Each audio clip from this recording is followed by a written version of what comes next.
বাংলাদেশ থেকে অর্থ পাচার করে পৃথিবীর বিভিন্ন দেশে পাঠানো প্রায় 40,000 কোটি টাকার সম্পদের সন্ধান পেয়েছে জাতীয় রাজস্ব বোর্ডের কেন্দ্রীয় গোয়েন্দা সেল সিআইসি। রাষ্ট্রীয় অতিথি ভবন যমুনায় এনবিআর চেয়ারম্যান মোহাম্মদ আব্দুর রহমান খান ও সিআইসি মহাপরিচালক প্রধান উপদেষ্টা ডক্টর মোহাম্মদ ইউনূসের সামনে এসব তথ্য তুলে ধরেন।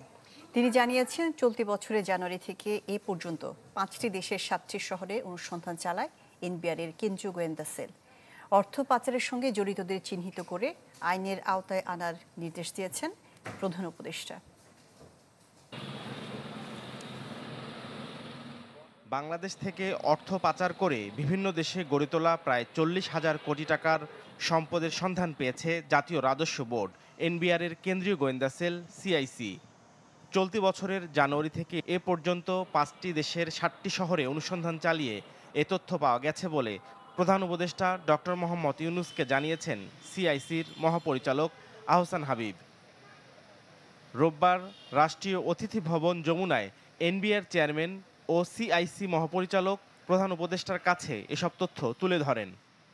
পরে প্রধান উপদেষ্টার প্রেস উইং থেকে পাঠানো বিজ্ঞপ্তিতে বলা হয়, এছাড়া 9টি দেশে 352টি পাসপোর্টের খোঁজ মিলেছে অনুসন্ধানে, যেগুলো টাকার বিনিময়ে অর্জন করেছে কিছু বাংলাদেশি।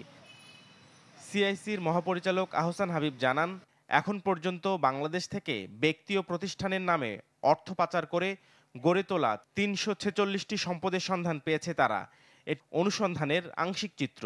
এসব সম্পত্তি বাজেয়াপ্ত করে বাংলাদেশের অনুকূলে নিয়ে আসার জন্য এবং অর্থ পাচারের সঙ্গে জড়িত ব্যক্তিদের সাজা নিশ্চিতে কাজ করছে সিআইসি।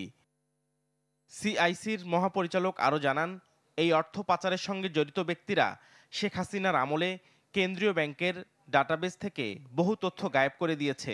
মুছে দেয়া ওইসব তথ্য উদ্ধারে দক্ষতা অর্জন করেছে সিআইসি।